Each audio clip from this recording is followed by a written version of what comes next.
week, I'm discussing Zillow's most popular search terms, and this morning's PCE report. Today is Friday, December 22nd, 2023. I am Byron Lazine, and the hot sheet starts now.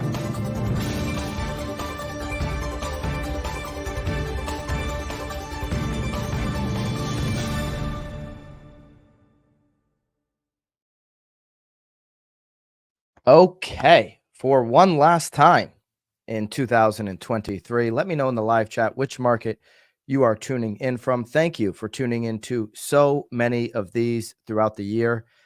In fact, we launched in the second week of January this show, The Hot Sheet, the only show in housing that goes live on the internet each and every single day. And since that second week in January, we have done 230. This will be 230 right here, live shows with all of you. It has been an absolute pleasure. We are fully committed to year 2 of doing the hot sheet. When we come back in 2024, it'll be January 2nd, will be the next show. This is the last show for the year. Let me just say that we are taking the last week off to rest, recover, and to rework the show and make it even better going into 2024. So we'll return on January 2nd, that Tuesday. But it has been such a great ride with all of you. Didn't know if we'd be able to even pull it off. We learned a lot. We talked about it in BAMX when we did the show note live stream. You know, the value of this show is being able to give back not only to all of you through the content of the show, but the actual show notes, which just 2 weeks ago now, our BAMX members are getting all of that. If you want to become a BAMX member, get the most out of this show and all of our content at BAM, then use code FROSTY right now because you're going to get 25% off. Do the annual subscription, get 25% off. The price tag is going to blow you away once you get through onto the platform and into the Facebook community. You're going to be like, oh my, this is the best deal in real estate. So use code FROSTY to get even a better deal, 25% off. That code will run here through the holiday season. Okay. Without further ado, let's get into our topics for the day. And we've got really good topics, as we always do here on the hot sheet. Let's start with the largest platform for home search in the United States, the biggest portal, which is Zillow.com today. They're the big dogs on the street. And they have the top 10 search terms of 2023 in Zillow. Okay, so this is overall. Then we're going to get into some regional search terms, which I found to be fascinating. So what are people looking for? What do our consumers want for residential real estate? What are they searching for the most? Zillow has the most data. And what does it say? Number 1 says garage. People want a garage. It's you know, this whole, I did a Real Word podcast this week with Nicole, and we covered the Grant Cardone. Everybody's going to be renting everything mindset, renter nation. You're going to, he went as far as saying you're going to rent your clothes. You know, a lot of people in cities do rent their transportation, right? They take the subway, maybe in New York, or they take an Uber ride. And so, you know, maybe they're just like, I can't afford a garage. I'm not going to have the car. So I'm going to rent my transportation. But we know that in the suburbs and rural parts of America, most of America, as it relates to landmass, people want a garage. They want practical and convenient storage, not only for vehicles, but for more of their stuff. When a new developer goes and builds and they don't have a garage option, you might see this in townhomes or other types of developments. It becomes the number one objection for buyers. If you had a garage, boom, I'd be a buyer. People still want their stuff. They still hold on to things. They still want a place to store that. Number 2 search term was backyard, a private outdoor retreat. Number 3 was a fireplace. This one was shocking to me. I think the fireplace is vastly overrated. I know there's going to be a whole bunch of people that are firing up their fireplace here over this weekend to make the holidays just that much more special. But if you're asking me, fireplace really overrated. I am sitting in Naples, Florida right now, so of course I would think that, but I'm a Northeast guy. And, fireplace never did anything for me. Walk-in closet. Yeah. This one for me, I'm moving up the list personally, might be at the top.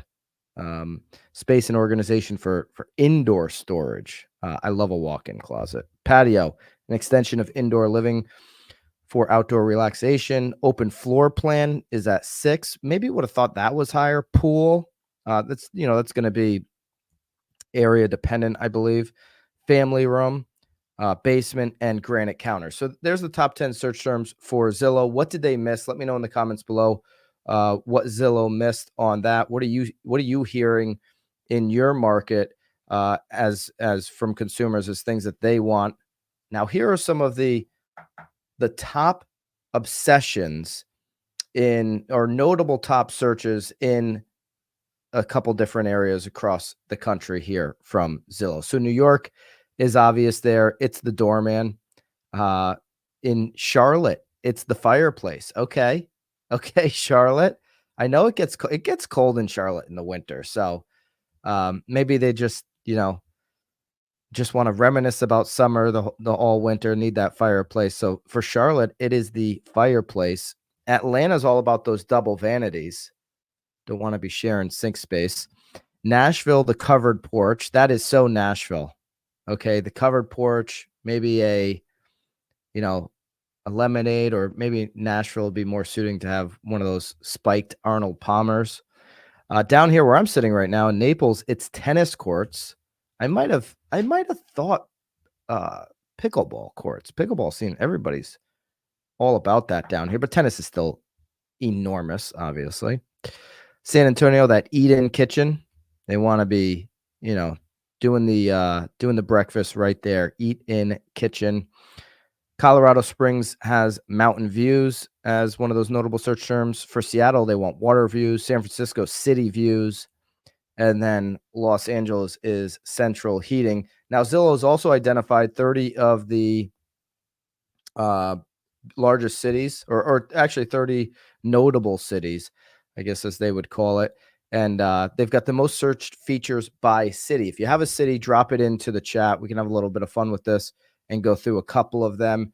For expanding on top of the double vanities for Atlanta, you have central heating, central air conditioning, hardwood floor, city view, and then again, the double vanity actually coming in 5, but they thought that was notable for their infographic. Austin wants central air, walk-in closet, backyard, high ceilings, garage.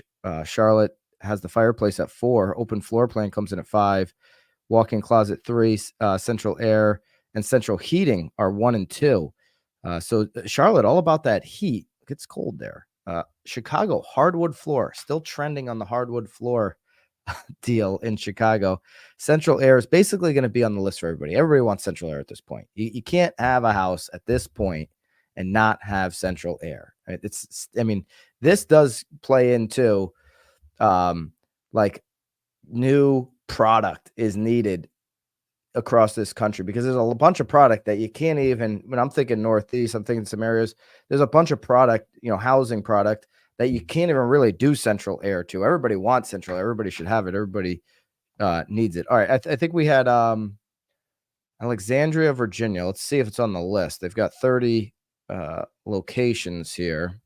They've got all these big cities, and then they've got Naples. I also have Tucson. I guess Tucson's not a big city. I don't see any Virginia on the list. Sorry. Whatever reason didn't make the cut. I'm sure DC's on here. I don't know how close, that would be for. I don't even see DC. All right. Anyway, let's pick a couple more. If you got a major city, let's see if we've got Milwaukee as an ask. Oh, I'm going to be striking out here. Not my fault, though. It's essentially Zillow's fault. Zillow's striking out. I don't think they have Milwaukee. We've got Miami. We've got Fort Worth. They've got Dallas and Fort Worth. That's just silly to me, because all right. So we got Dallas. We've got Dallas here. Central heating is number 1. Boy, it does get cold in Dallas in the winter. I've been there before in the winter. Dallas is not a great place in the winter. I love Dallas. It's my favorite Texas city, by the way. Central air conditioning, number 2. Attached garages, number 3. Fireplace, number 4. And then garage, 5. So they're all about that central heat, central air, and garage space. Those are the top notable searches from Zillow for Dallas. That's what buyers are looking for. We can go to Fort Worth too. And it's going to be similar here. It's central air, attached garage, walk-in closet, and then fireplace. Don't know that Cleveland made the list here for whatever reason. Cleveland's not on the list. So I'll go through a couple more here. We've got Houston, 2 parking spaces. So parking's a big deal. Attached garage, backyard, fence backyard, and then garage are the top 5 here in Houston. Las Vegas, fenced backyard, central air conditioning, backyard pool, and attached garage. All right. There you go. As always, you can get the full link to our original sources as well as all of our daily downloads and the show notes in BAMX. Use code Frosty if you're not in BAMX yet. Now, it wouldn't be a hot sheet if we didn't talk about what the Fed is thinking. It certainly wouldn't be one to close out the year if we didn't cover this and what the economy is doing in reaction to it. All right, Fed's favorite inflation gauge, that is. Their favorite inflation gauge, not the CPI, which the public and investors tend to talk about the most, but their favorite inflation gauge, which is the PCE, shows that prices rose. This is a report just this morning at 3.2% annual rate in November. But guess what? That is less than expected. So, Merry Christmas, Happy Holidays. You just got a less than expected reading here on the core personal consumption expenditure price index. It rose 0.1% in November. It was up 3.2% from a year ago, but both of those are close to expectations, but beating expectations. On a 6-month basis, core PCE was up 1.9% below the Fed's 12-month target, including food, energy costs. So-called headline PC actually fell to 0.1% on the month and just up 2.6% from 1 year ago. Okay. Taking a look at some more, you've got personal income increased by $81.6 billion. That's a 0.4% monthly rate. Disposable income increased by $71.9 billion. That's 0.4%. Personal outlays increased by $47.8 billion.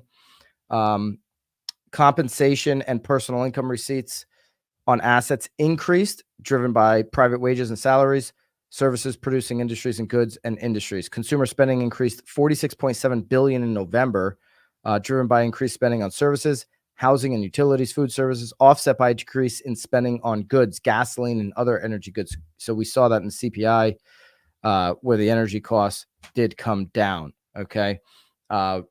Going into this a little bit further here, let me take a look at some more.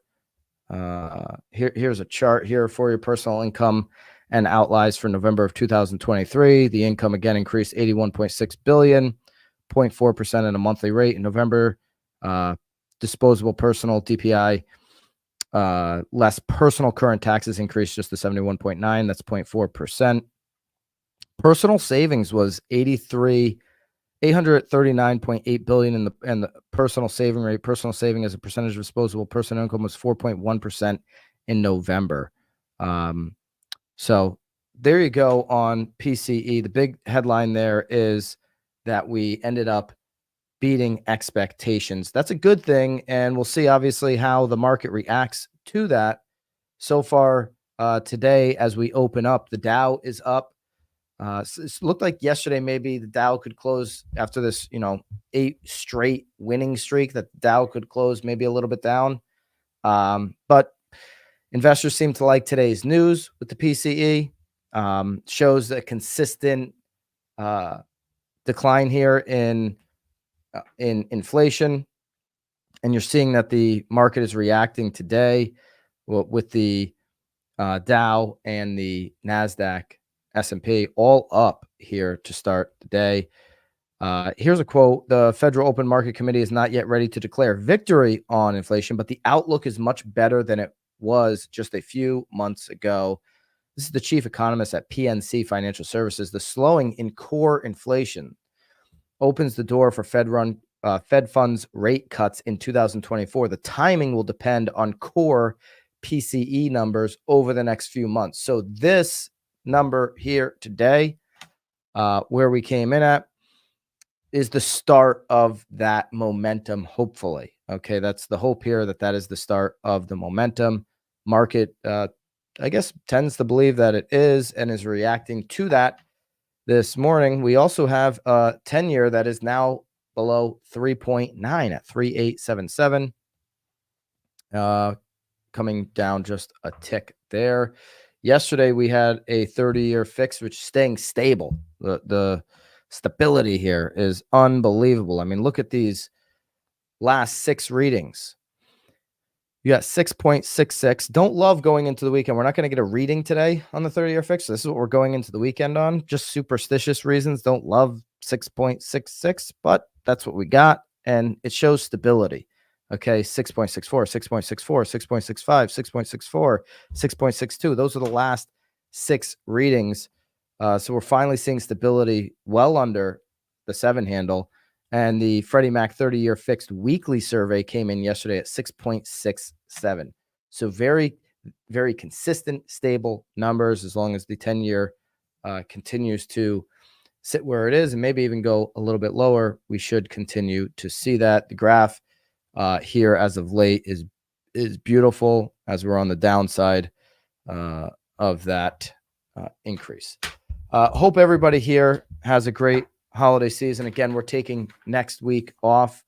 If there's any final chat that Bobby that I haven't addressed or any questions, be happy to do that from today.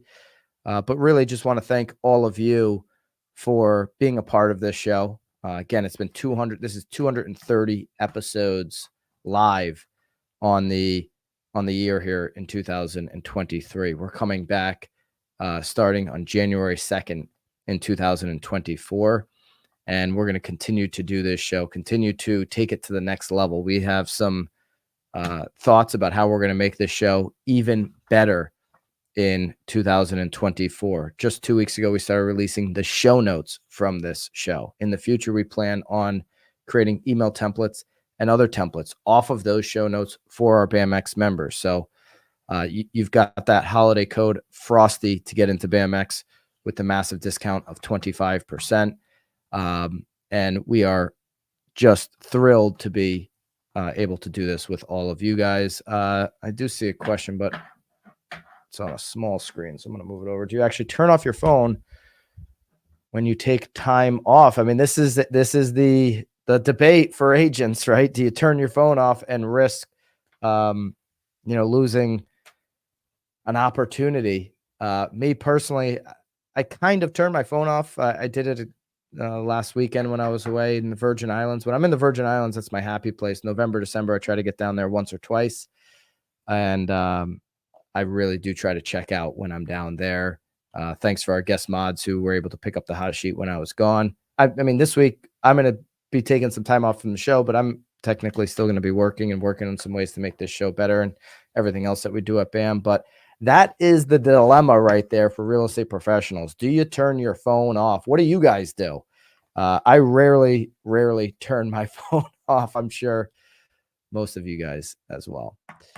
All right. I guess that's it. Let's wrap up 2023. I know everybody's got a busy weekend, I'm sure, ahead of them. Thank you guys so much. It means the world to everybody at BAM, what we've built here at the hot sheet in the community. Hope that you'll consider becoming a member of BAMX and at the very least subscribe to this channel.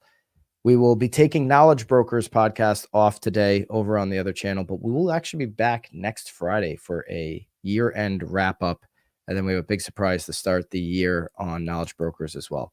Wishing everybody happy, healthy holiday season here and a happy new year. I will see you back on the hot sheet January 2nd live, 9:30 on the East, 6:30 on the West. Until then, toodaloo.